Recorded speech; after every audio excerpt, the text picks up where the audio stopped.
el juicio, que bueno, sigue pendiente porque yo creo que no existen ningunos elementos para cargarlos, entonces sigue ahí un poco pendiente. Pero ¿por qué es importante? Porque ese juicio se basa sobre colecta de información de infiltrados de policía sobre otro barco de ONG.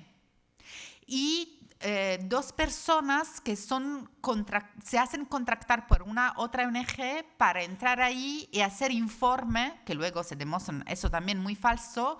Ese informe son comunicados directamente a la Lega Norte, a la Lega de Salvini, que aquella época aún no estaba al gobierno.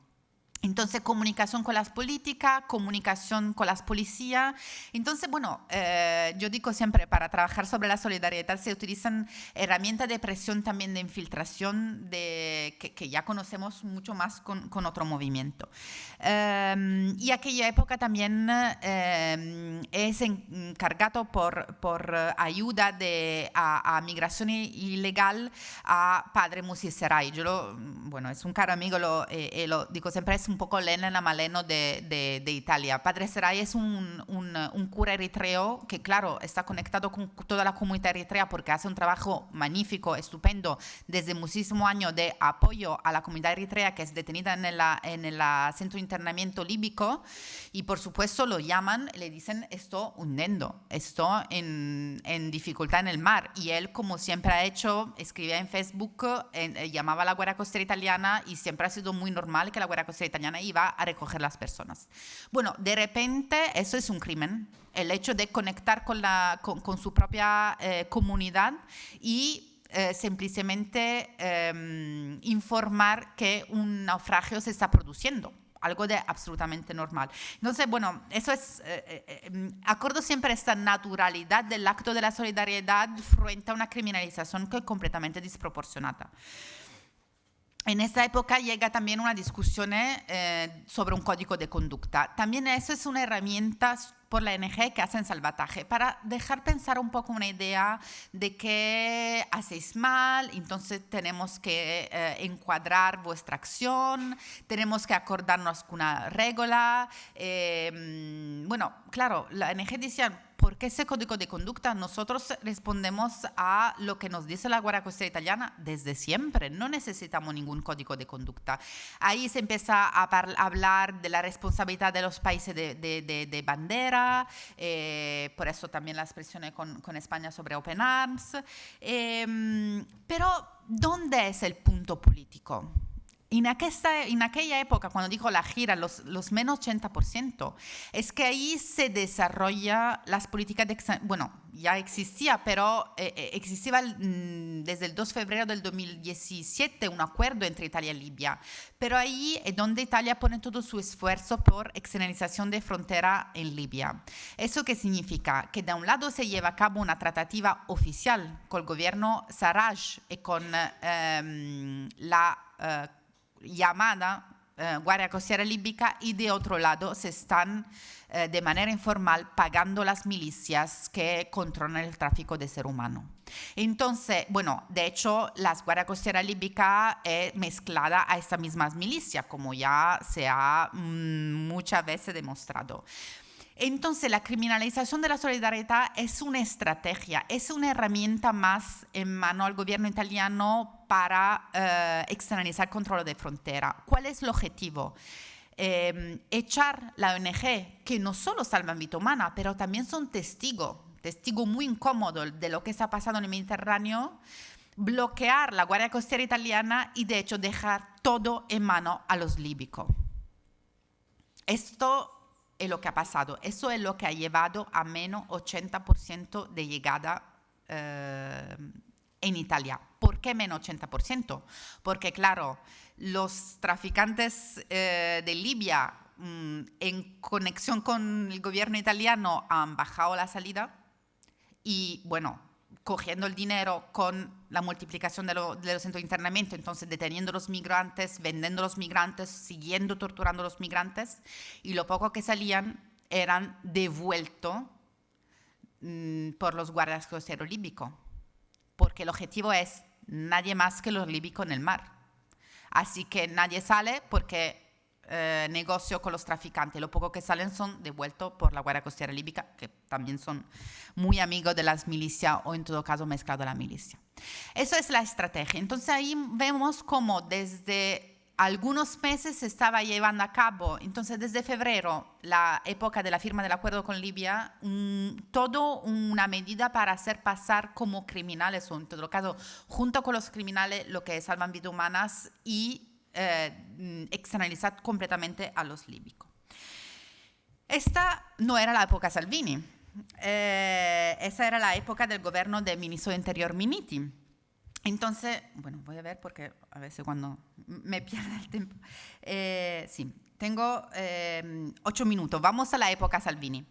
¿Qué ha pasado? De hecho, Salvini tenía la alfombra roja por todo lo que había hecho Minniti, entonces ya los acuerdos con Libia se tenían, ya la criminalización contra NG estaba en marcha. ¿Qué ha hecho? Ha subido los tonos de violencia. Y lo que ha hecho más es que los pocos salvatajes que podían hacer la ONG lo dejaba por días y días ahí parado en agua nacional italiana frente a Lampedusa. Y tengo mucho a decir que eso es algo que ha pasado con la ONG, pero también ha pasado con un barco de la Guardia Costera Italiana, en el caso de Diciotti, por lo cual se ha abierto un procedimiento de secuestro de personas, que ha sido, por supuesto, no llevado a cabo porque han salvado Salvini, su amigo de 5 estrellas, pero una acusa de secuestro de personas ha sido hecha también por bloquear un barco de la Guardia Costera Italiana. Claro, y ahí se insere la parte legislativa, ¿no? También Salvini en el verano del 2019, el primero hace en 2019 un decreto ley de seguridad que luego creo que la compañera de Italia lo va a hablar, que desmantela el sistema de acogida. El segundo decreto de seguridad que va a ser ley en agosto de 2019, poco antes de su caída, de hecho es un decreto, una ley contra la ONG, porque se da poder al ministro de Interior de bloquear los puertos en conexión con el ministro de Defensa y de Transporte, y se deciden sanciones que van de un mínimo de 150.000 euros a un máximo de 1 millón, con la confisca de los barcos y la detención del capitano en caso de resistencia. Esto es una medida claramente por Carola Rackete de Sea-Watch. Entonces la tensión es muy alta entre NG que se encuentran con un barco bloqueado por 20 días con personas que eso es algo que se pierde bastante, pero con personas que han sufrido trato inhumano y degradante y torturas la mayoría. Entonces imagínale bloqueártele con Italia que se ve allí con todo que es también el efecto de las torturas estas situaciones de limbo. Ahora las cosas no han cambiado tanto en el sentido que con el nuevo gobierno siguen los acuerdos con la Libia, se ha intentado mucho de hacer presiones para que, y algunos parlamentarios también de mayoría han pedido que se bloqueen los acuerdos con Libia porque ya estaban todas las pruebas de hecho que Italia está negociando con milicia principalmente, bueno, eso sigue. La espera en el agua nacional son un poco menos larga. Pero bueno, claro, siempre no se sabe muy bien, no es más automático como antes, que si uno salva vidas humanas va a ser acogido directamente. Y creo que eso Alessandro va a hablar mucho más, los barcos siguen secuestrados. Y secuestrar un barco significa no salvar vidas humanas. La mayoría de los juicios han sido abiertos y cerrados. Es importante también que toda la cuestión de la ONG ha pasado bajo tribunal de mafia, entonces criminalizar aún más como si fuera casi movimiento mafioso lo que la ONG que salvan vidas humanas. Y a eso se añade también para abrir un poco, ¿no?, de la criminalización que se está llevando a cabo la tensión contra los periodistas que han llevado prueba del hecho que Italia estaba negociando con milicia y que la Guardia Costera Líbica, de hecho, es más mayoría de milicia, ahora son bajo escolta, amenazada principalmente por esa misma milicia con la cual Italia está negociando. Entonces también para un poco hacer el puente con lo que habéis hecho en España, también los periodistas y también los activistas tienen un trabajo muy, muy difícil. Algunos juicios muy interesantes. Open Arms ha tenido, por ejemplo, una decisión del Tribunal de Ragusa muy interesante que dice Open Arms ha hecho bien porque ha intervenido en aguas líbica, pero Libia no es un puerto seguro. Entonces también ahí tomamos los buenos en ese juicio que son muy fuertes. Bueno, yo acabaría aquí con una buena noticia, porque como yo siempre hago charlas sobre temáticas como externalización de fronteras y criminalización de la soledad, que son una pincelada horrorosa de nuestra sociedad, me gusta siempre también dar una esperanza. Hace algunos minutos nos ha llevado información que en la mesa del procurador de Palermo está un dossier con acusa de secuestro de persona por Salvini, por lo que ha pasado este verano con el barco Open Arms. 164 personas a bordo, han pasado 20 días, lo que me contaba antes, que era muy recorrido, pero yo creo que este caso de Open Arms ha sido con lo de Sea-Watch de Carola Rackete, uno de los más fuertes, 20 días delante de las costas de Lampedusa. Han tenido que hacer 68 evacuaciones medicales. 15 personas han sido recuperadas porque después de su desesperación se han tirado en agua. Esto será lo que han tenido que sufrir los migrantes en ese barco y Open Arms. Entonces yo creo que la buena noticia es que Salvini va a ser, bueno, puede ser perseguido porque ahora están en la mesa del procurador de Palermo que tienes que ver si pasa a la tribunal de ministros. Yo espero que no van a seguir apoyando las acciones criminales de esas personas como Salvini, pero yo creo que, o por lo menos la idea de mi intervención era decir que esa criminalización de la solidaridad no solo ha sido en mano de Salvini, pero ha sido a mano también a otros políticos, por ejemplo los 5 Estrellas, que han por primero empezado a hablar de taxi del mar, a los medios de comunicación, sobre todo lo más cercano a las políticas, a los movimientos fascistas de extrema derecha, y es nuestro deber acordar que salvar vida humana es un deber, es un derecho, y no podemos parar que se acepte que personas son en juicio solo para salvar vida humana. ¿Sí? Yo creo que eso es un mensaje importante que tenemos que levantar. Bueno, desde Italia está claro, pero desde toda Europa.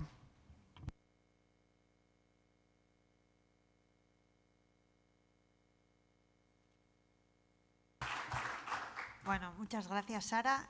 Hemos acabado puntuales, así que ahora tenemos unos cuantos minutos antes de pasar el café para que hagáis las preguntas o las reflexiones o las dudas que os puedan surgir.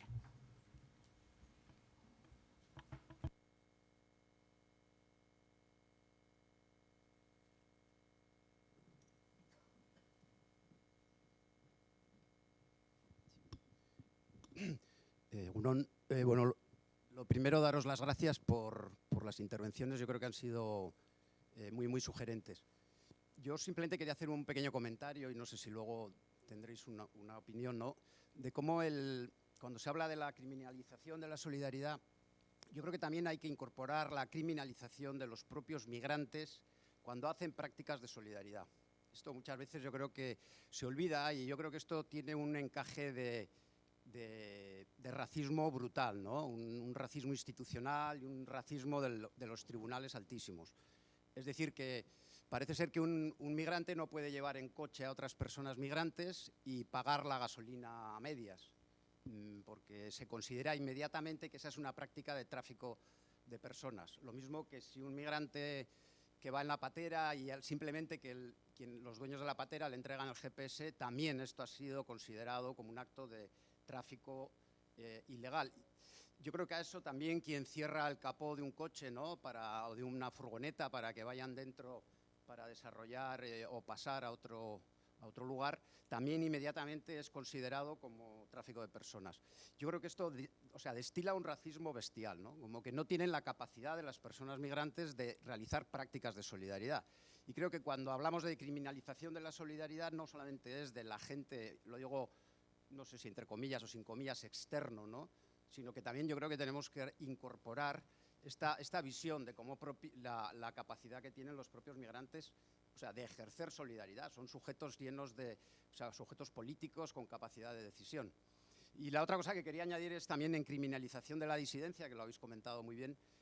Yo creo que también la brutalidad racista, ¿no?, que hay contra la autoorganización migrante es altísima. Yo creo que hay un informe del relator de Defensores de Derechos Humanos del 18, creo, entre otros ejemplos, comentaba el de, ¿no?, una persona siria en Hungría que, por utilizar un megáfono para agitar, porque claro, ellos protestan, ellos se manifiestan y tienen esa capacidad, yo creo que no se les puede limitar, por usar el megáfono y porque algún objeto cayó a la policía, tiene un delito de terrorismo, ¿no? O sea, creo que, digo, de alguna manera se ceban con las personas migrantes porque criminalizan su capacidad de autoorganización.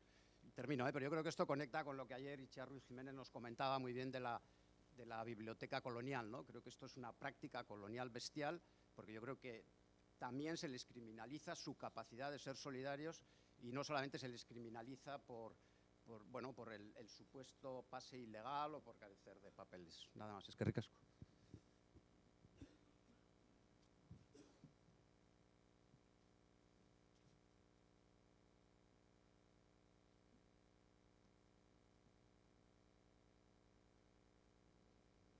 ¿Podemos respondernos algo sí. a eso?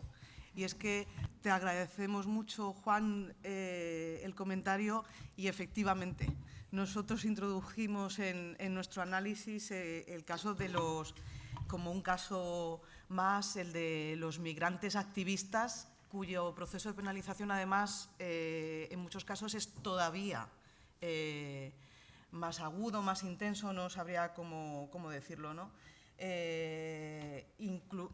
Pudiendo llevar incluso a procesos directos de encarcelación y de deportación o expulsión. Sí, yo creo que es algo muy importante y que en realidad no está tanto en los análisis sobre la criminalización de la solidaridad, y creo que es un comentario muy importante y muy a tener en cuenta. Ahora en estos días estábamos precisamente hablando de otro caso que está muy vinculado con esto, que es también el caso de varios migrantes que están siendo juzgados en Ceuta, sí, por abanderar en base a unas prácticas que han sido etiquetadas como extraordinariamente violentas uno de los altos. Es decir, yo creo que es un elemento que no ha estado tanto en los medios de comunicación, en el debate académico y público, pero que es un elemento, por supuesto, que hay que tomar en cuenta.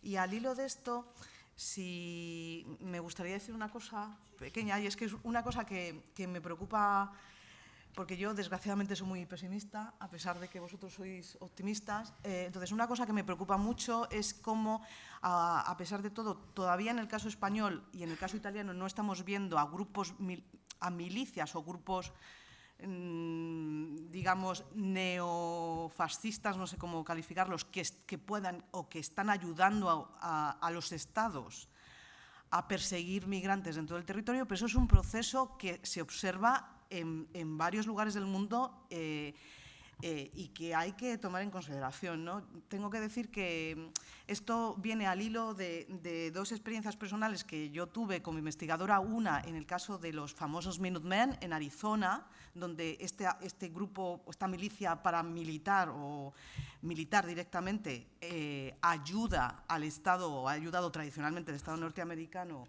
a cazar migrantes irregulares en sus tránsitos. Y hay otro caso que conté además en Donostia hace unos años, que es un caso muy poco conocido, que es un caso en Malasia, por ejemplo, donde no hay vallas, hay un grupo paramilitar que se llama la RELA, que ha hecho tradicionalmente el trabajo al Estado. Es una organización paramilitar que lo que hace es detectar, informar, reprimir e informar al Estado para el Estado se convierte en el brazo último del internamiento y de la expulsión, pero es este brazo paramilitar el que financiado por el Estado, el que realiza esta labor. Entonces, eso es extraordinariamente preocupante, es algo que lleva sucediendo en muchos lugares del mundo tiempo y hay que tener en cuenta que esto potencialmente puede llegar a suceder. Si puedo añadir esto de las milicias, bueno, No se ve claramente en Italia, pero se ve en los países justo al lado. En toda la ruta balcánica, esto es algo en Bulgaria, en Croacia, a pesar ya de un trato muy violento de la policía croata, que solo ayer ha abierto el fuego contra los migrantes, también existe esta fuerza paramilitar que siempre ahí, para un poco hacer el puente con lo que decía antes, son muy cercanas a pensiero e ideología de extrema derecha que se pasan el tiempo casteando a los migrantes. Sobre la criminalización de los otros migrantes en Italia está claro, que sea por algunos juicios que se han abierto también en Roma sobre los migrantes que han acogido otros connacionales, que sea a las fronteras y que sea también en esta obsesión de buscar traficantes en los barcos. Todo el mundo sabe muy bien que, por supuesto, ya con los números de muertos que he dado, imagináis uno que gestiona el viaje se pone en los barcos. Todo el mundo sabe muy bien que es dar un GPS a alguien y soltar el barco. Pero claro, en la obsesión de ver el enemigo, el criminal, se tiene que, a cada llegada de barco, policía italiana tiene que identificar ahí mismo en el puerto, para hacer un espectáculo casi de escena televisiva, de cogerse 3-4 personas y de acusarla de tráfico de seres humanos. Fue una temporada que la mayoría de esas personas eran menores. Y entonces hemos visto las cárceles y los tribunales llenos de personas acusadas por tráfico de ser humano, la mayoría suelto porque no tenían ninguna prueba de eso. Pero claro, yo lo que digo siempre, ¿no? Lo que se decía, ¿no? Sobre las multas, entonces la parte, ¿no? De pagar multa, pagar sanciones, pero también si al final del juicio se acaba sin ningún cargo, lo que ha sido el impacto tanto de discreditación, tanto de violencia por todo el juicio, o tanto, por ejemplo, que es distinto, ¿no? Por mucha ONG era la discreditación, pero por ejemplo por un migrante que de hecho al lugar de ser acogido en un centro de acogida es detenido en una cárcel y al salir la mayoría de las veces no consigue entrar en el sistema de acogida, aunque no tiene ningún cargo. El peso de todo eso, el precio de todo eso es también otra herramienta. Poco importa al final si el juicio, cómo se acaba. Lo importante es la criminalización que lleva a cabo con el juicio mismo. Eso es un elemento muy importante que, claro, afecta mucho la ONG, pero yo creo que eso afecta aún más a los migrantes, que de hecho de repente son, y algunos también son expulsados por seguridad nacional por cuestiones de este tipo. Entonces sí, claro que es un elemento muy importante que añadir, es característica también de otro país. Yo lo que quería añadir es, al hilo de lo que has dicho, Juan, y sé que has trabajado además este concepto y lo hemos mencionado también, lo hemos trabajado también en el Tribunal Permanente de los Pueblos, es el tema de la impunidad, ¿no? El objeto de toda esta criminalización, y al fin y al cabo, es que algunos hechos que serían subsumibles dentro de categorías como vulneración de derechos queden impunes por parte del Estado o de sus agentes, ¿no? Estaba pensando cuando has mencionado eso, nosotros en el artículo mencionamos en unas protestas, en un motín dentro del CIE, del Centro de Internamiento de Madrid, gente que va a ser expulsada, que puede ser expulsada, no necesariamente se iba a materializar esa expulsión. Cuando se produce ese motín, inmediatamente son expulsadas. ¿Por qué? Porque en un momento dado pueden incluso testificar en contra de prácticas abusivas por parte de funcionarios de policía que están en esos CIEs y, por tanto, para acallar esas protestas, acallar esas posibles consecuencias, pues no sé, mecanismos internos de expulsión de la policía o lo que pueda ser, son inmediatamente deportadas, de manera que va a ser imposible su testificación ante ningún tribunal y, por tanto, esa impunidad va a materializarse directamente. Una cosa muy breve. Por lo que decías, Juan, el tema de criminalizar a los migrantes activistas. Yo creo que cuando estamos hablando de derechos humanos, lo que es importante ahora ya no es tanto hablar de enfoque de capacidades, necesidades, sino enfoque de fortalezas. Y ahí también un reto es que cuando nos planteamos la solidaridad, nos la planteamos siempre como una solidaridad reactiva frente a las violaciones. ¿Por qué se criminaliza a los activistas migrantes? Porque están proponiendo un concepto que me parece muy importante, que es la solidaridad preventiva. Y ahí creo que deberíamos insistir, porque en materia de derechos humanos siempre hemos ido reaccionando frente a las violaciones. Pero esta solidaridad preventiva, que quien más la sabe son los propios migrantes. Y por tanto, la idea de criminalizarlos no solo es no dejar que defiendan frente a las violaciones, sino dar un paso más desde este enfoque de fortalezas, y creo que nos están diciendo por dónde debemos ir y que es un reto que debemos asumir. Sí. Bueno, no he estado desde el principio, no sé si se ha comentado este aspecto, pero me parece importante destacar el papel de los medios de comunicación en la formación de un discurso racista, en la formación de un discurso xenófoba, siendo conscientes perfectamente en el papel que tiene en la formación de la opinión pública, ¿no? Por ejemplo, cuando salió todo el tema de fake news, el punto central siempre era las noticias falsas sobre los migrantes, ¿no? Noticias falsas plenamente racistas. Entonces, eso, ¿qué es lo que opináis sobre eso?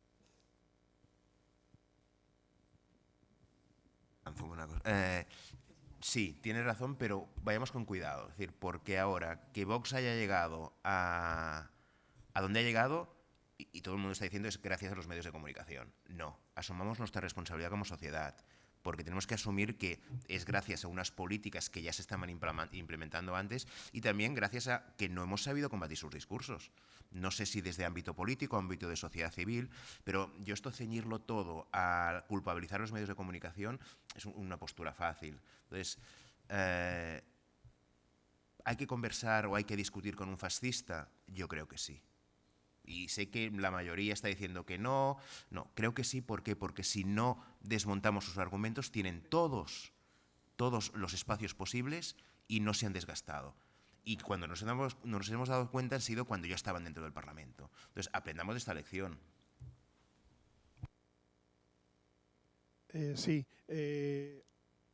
Recordando cosas, cuando hablas de la impunidad, hay otro caso reciente y muy sangrante de impunidad, es la no admisión de los testimonios de Tarajal, lo que ha impedido que se lleve la causa adelante. Eso es otra de las barbaridades de los tratos distintos según.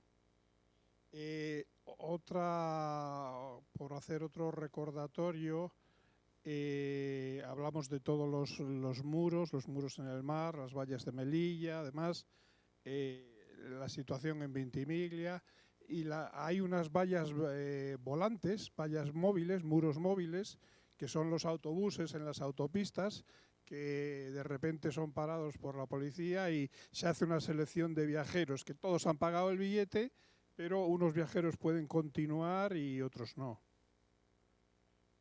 Bueno, y ya por ver si nos podéis informar, me imagino que iría la cosa más hacia ti como jurídico. ¿En qué punto está el reglamento Dublín 4 que no acaba de salir y que parece ser que ese sería el siguiente paso de en qué va a quedar todo este barbarie?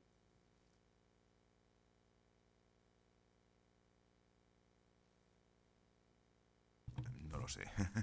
No, yo creo que va a ser una vuelta de tuerca más a lo que nos están vendiendo sobre el derecho de asilo y la trampa que supone. Es decir, nos lo están vendiendo como no, es la gran maravilla de que la persona que tiene que solicitar el asilo lo puede solicitar en un estado, pero si se le deniega en ese estado, se le deniega en todo el territorio, y si se le concede, solo se le concede en ese estado. ¿Por qué está parado? Está parado porque ha habido algunas sentencias interesantes, esto es ámbito de la Unión Europea, pero ha habido algunas sentencias interesantes del Tribunal Europeo de Derechos Humanos que ha cuestionado determinadas decisiones de Dublín, determinadas decisiones como si Grecia está colapsado, ¿por qué tengo que continuar pidiendo el asilo en Grecia? porque encontrándome en Bélgica, Bélgica dice que no lo va a tramitar y lo envía en Italia cuando en Italia no tengo garantías que no me expulsen. Por tanto, creo que hay algunas medidas de derechos humanos que están colapsando esto. Y solo para añadir un punto más de lo que tú decías, de las vallas móviles, de los rescates en el mar, yo creo que hay una cosa que no hemos prestado atención en temas de controles migratorios, los aeropuertos. Y cómo cada vez lo que se está haciendo es avanzar los controles fronterizos. Ya no se controla donde está habilitado, que es el puesto de control, sino nos encontramos que incluso en las salidas de los aviones se están haciendo allí los controles fronterizos. Básicamente, ¿para qué? Para que no puedan solicitar determinado tipo de requisitos administrativos, etcétera, etcétera, etcétera. Esos controles son contrarios a los acuerdos de Schengen sobre fronteras. Se pueden